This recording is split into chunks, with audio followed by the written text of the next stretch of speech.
안녕하십니까. 여의도 24시입니다. 여러분들 오늘 이 시간에는 나경원 의원에 대해서 얘기를 해보겠습니다. 나경원 의원이 오늘 CBS 라디오와의 인터뷰에서 한동훈 전 대표에 대해서 이러쿵저러쿵 얘기를 했습니다만 모르겠습니다. 일단 이 기사의 제목은 이렇게 나왔습니다. 한동훈 대통령에게 최고로 덕본 사람 이렇습니다. 사회자가 이렇게 물어봤습니다. 최근에 일련의 행보 말씀에 아마도 이제 탄핵 문제 그리고 대통령과의 관계 설정에 대한 문제 같은 경우에 아마 또 우리 의원님과 여기서 말하는 우리 의원님은 나경원을 가리킵니다. 한동훈 후보와 좀 차이가 있을 것 같은데 라고 이렇게 질문을 했습니다. 나경원 이렇게 얘기합니다. 대통령한테 최고로 덕본 사람은 한동훈 후보 아닙니까? 대체 한동훈 전 대표가 윤석열 대통령한테 어떤 덕을 입었느냐? 그겁니다. 법무부 장관 시켜준 거?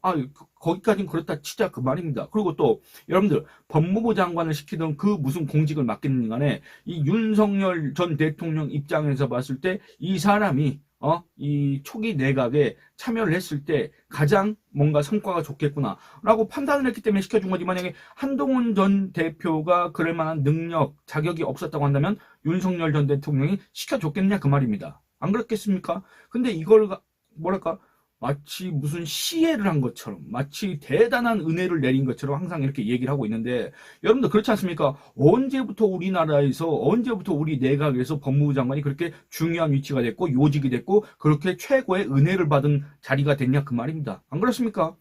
저는 대통령한테 구박받은 기억밖에 없습니다. 사실 그렇잖아요.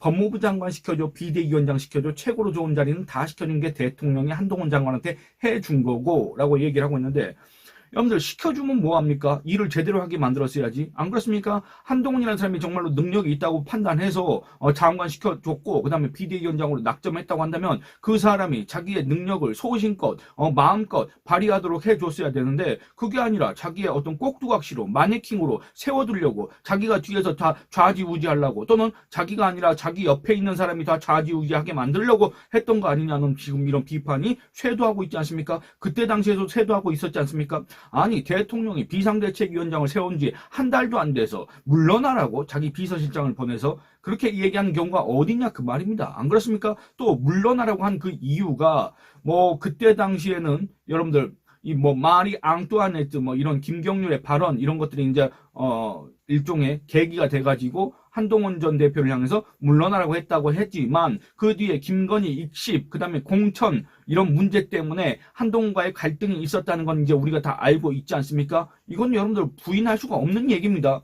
그렇기 때문에 아니 대통령이 비상대책위원장을 시켜놨으면 비상대책위원장이라는 게 뭡니까? 정말 비상상황이다. 정말 위기상황이다. 이 비상위기상황을 갖다가 한동훈이라는 사람이 헤쳐나가야 된다. 한동훈을 중심으로 해서 저 총선 체제를 갖다가 정비를 하고 저 이재명이하고 맞서 싸워야 된다. 그래서 우리가 정말로 제대로 된 국정을 운영할 수 있는 그런 국민적인 지지를 받아야 된다. 라고 했을 때 한동훈 전 대표를 갖다가 비상대책위원장으로 영입한 거 아니겠습니까? 왜 그렇습니까? 한동훈 전 대표가 대선 주자 지지율이 1등이었기 때문에 그랬던 거 아닙니까?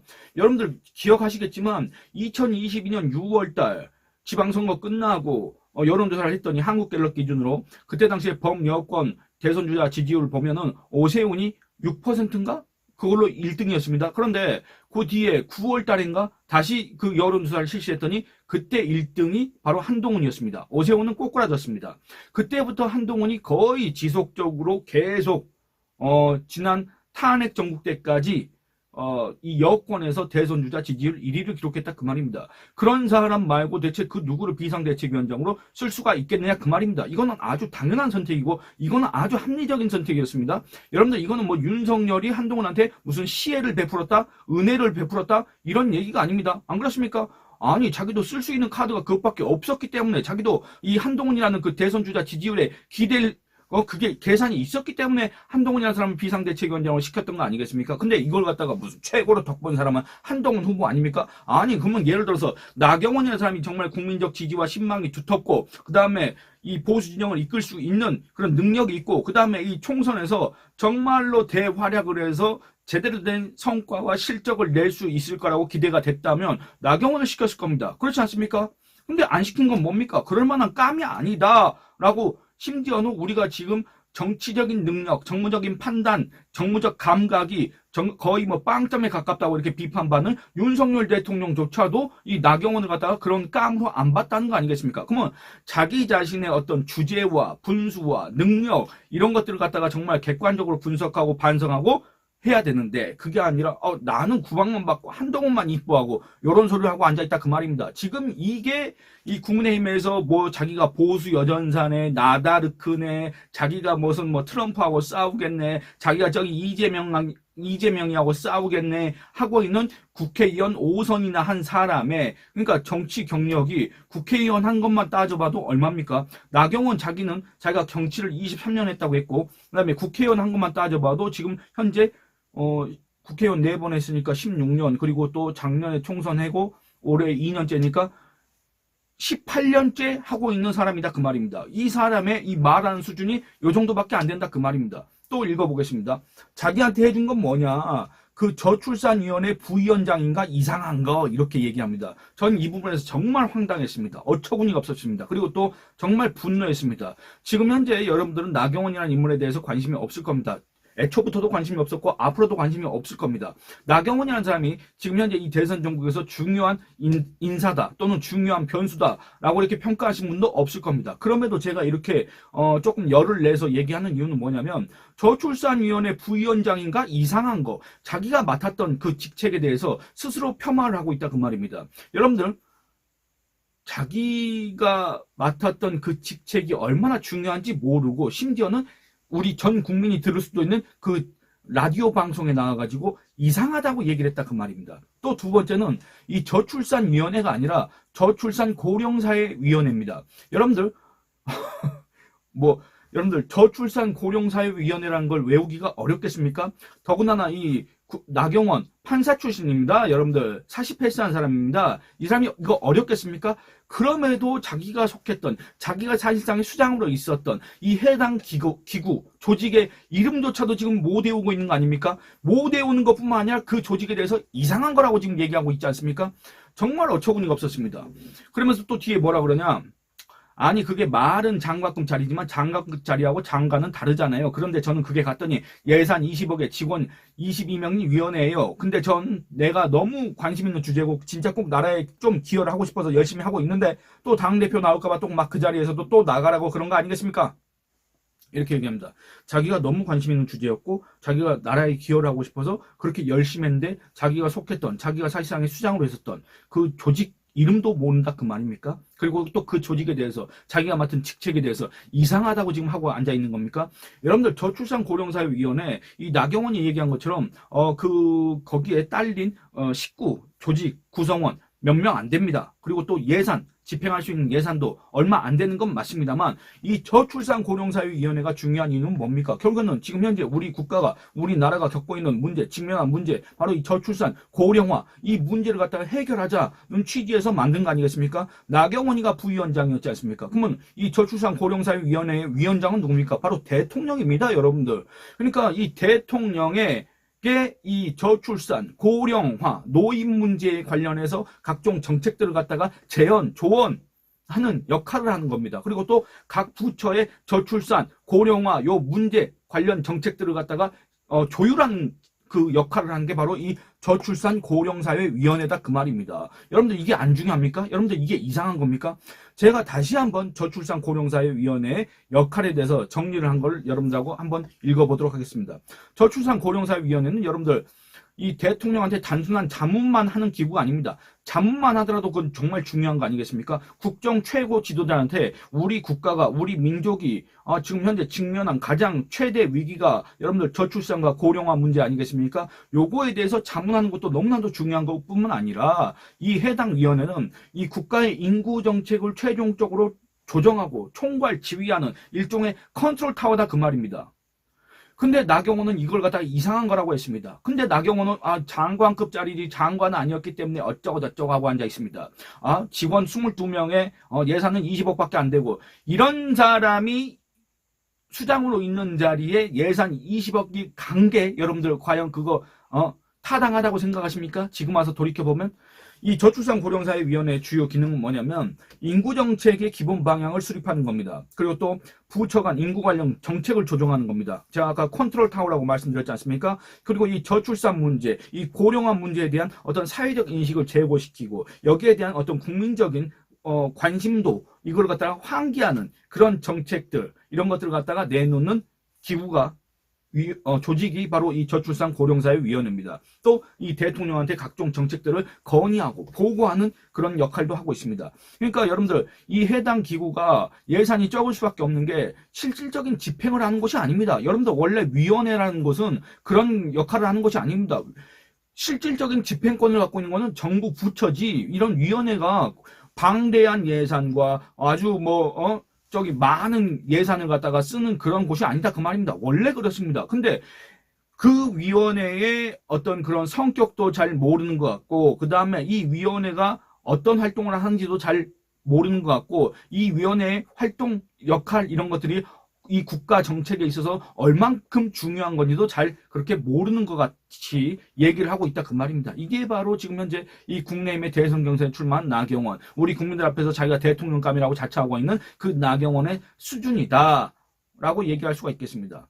여러분들 아까 제가 또 예산 말씀드렸지 않습니까? 이 저출산 고령사회위원회는 이 예산 집행 주체가 아닙니다.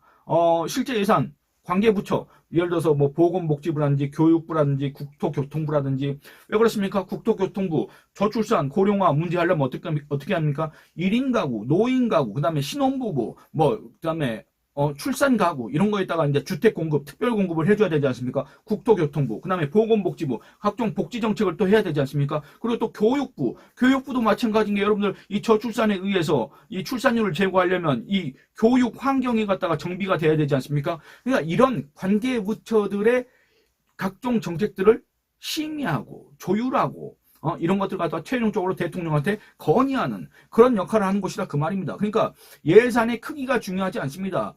이들이 얼마만큼의 그 예산을 잘 배분하고 이들이 얼마만큼 잘 정책을 조율해서 이 효과를 낼 것인가 이게 중요하다 그 말입니다. 그런데 나경원은 직원도 22명 예산도 20억 이러고 있다 그 말입니다.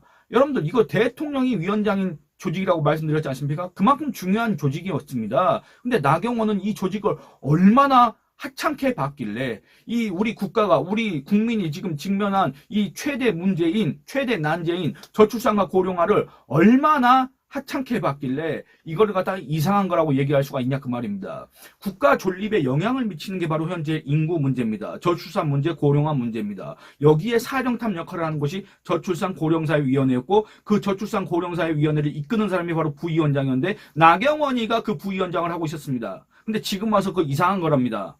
복지, 고용, 교육 이 각종 산업 전반을 조정하는 그 기구였습니다. 또 단기 정책이 아닙니다. 중장기적 정책, 이 3년 단위로 이 인구 정책을 어떻게 조정할 것인가 이거를 갖다가 내놓는 것이 바로 저출산 고령사회위원회였습니다.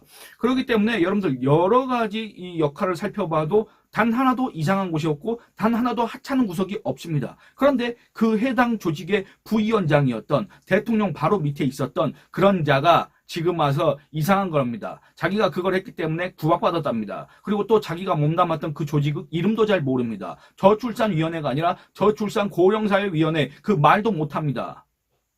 여러분들 이거 정말 너무한 거 아닙니까?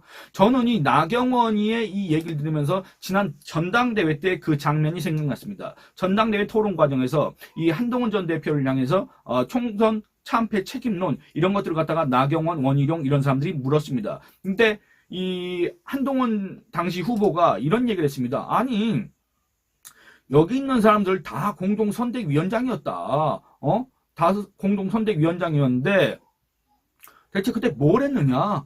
뭘 했길래 지금 우리가 총선에서 이렇게 졌고 왜 그걸 갖다가 자기한테 다 책임을 물으려고 하느냐? 우리가 총선에서 진 건 이유 뻔히 알고 있지 않냐? 그 원인이 어디 있는 건 뻔히 알고 있지 않냐? 근데 왜 엉뚱한 번지수를 잘못 짚어가지고 지금 나한테 그 책임을 물으려고 하냐? 그럼 그렇게 얘기하면은 그때 당시에 공동선대위원장 했던 당신들은 뭘 했느냐? 라는 식으로 항변을 했다 그 말입니다. 그때 나경원이 한 말이 아주 압권이었습니다. 나경원이 뭐라 그랬냐? 나는 할 여력이 없었다. 왜 여력이 없었냐? 그때 우리 총선이 얼마나 어려웠냐? 그러니까 한동훈 전 대표가 아니 그러니까 당신 지역구 선거만 뛴 거 아니냐. 공동선대위원장인데 당신 지역구 선거만 신경 쓴 거 아니냐라고 얘기를 하면서 이렇게 얘기합니다. 나경원. 아 그래서 내가 공동선대위원장 안 하겠다고 했다. 이름이라도 빌려줘야 완성된다. 이름만 빌려주세요라고 저는 분명히 그 요청을 받았다. 그러면서 저한테도 강남 같은 데 공천 줬으면 제가 정말 비대위원장보다 더 많이 해드렸을 것이다. 라고 이렇게 얘기를 합니다. 여러분들 그러니까 자기가 동작 을이지 않습니까? 근데 나 만약에 강남에서 아주 뜨뜻한 데서 양지에서 국내임이 아주 우세한 데서 나 공천 받았으면 나도 얼마든지 지원 유세했을 것이다 라는 소리를 이 국내임에 그때 당시에 이 토론 때는 5선이었고 이 선거 때는 4선이었지 않습니까? 이런 사람이 이렇게 스스럼 없이 얘기를 하고 있었다 그 말입니다. 자기들을 뽑아준 동작을 유권자한테 얼마 전까지는 뭐 보수 여전사 나다르 그 벨소리를 다 했으면서 뽑아줬더니 나 강남 공천 줬으면 내가 지원 유세 많이 했을 텐데 안 그래가지고 나 혼자 사는 게 중요했다. 내 지역구 선거가 중요했다. 지금 이런 소리를 그때 당시에 국민의힘 당원과 국민의힘 지지층한테 버젓이 했다 그 말입니다. 근데 또 지금 우리 국민 앞에서 자기가 맡았던 저출산 고령사회위원회 이름도 제대로 외우지 못한 채 읊어대지 못한 채 그 조직의 역할 이런 것들을 제대로 아는지 모르는지 그 의미가 얼마나 큰지 아는지 모르는지 잘 모르겠으나 이상한 거라고 하고 그 조직이 작다고 해서 뭔가 하찮게 여기는 것 같고 자기가 부위원장을 했다고 해서 뭔가 윤석열한테 구박받았다고 하는 이 나경원이 과연 그 어떤 공직을 맡을 자격 자체가 있는 사람입니까? 이런 것들을 여쭙기 위해서 이렇게 영상을 찍게 됐습니다. 예, 여러분들 이 영상은 여기서 마치도록 하겠습니다. 제가 어저께 하루를 건너뛰었지 않습니까? 그래서 어제 댓글 후원을 해주신 연꽃님한테 인사를 못 드렸습니다. 연꽃님께서 댓글 후원을 해주셨습니다. 감사합니다.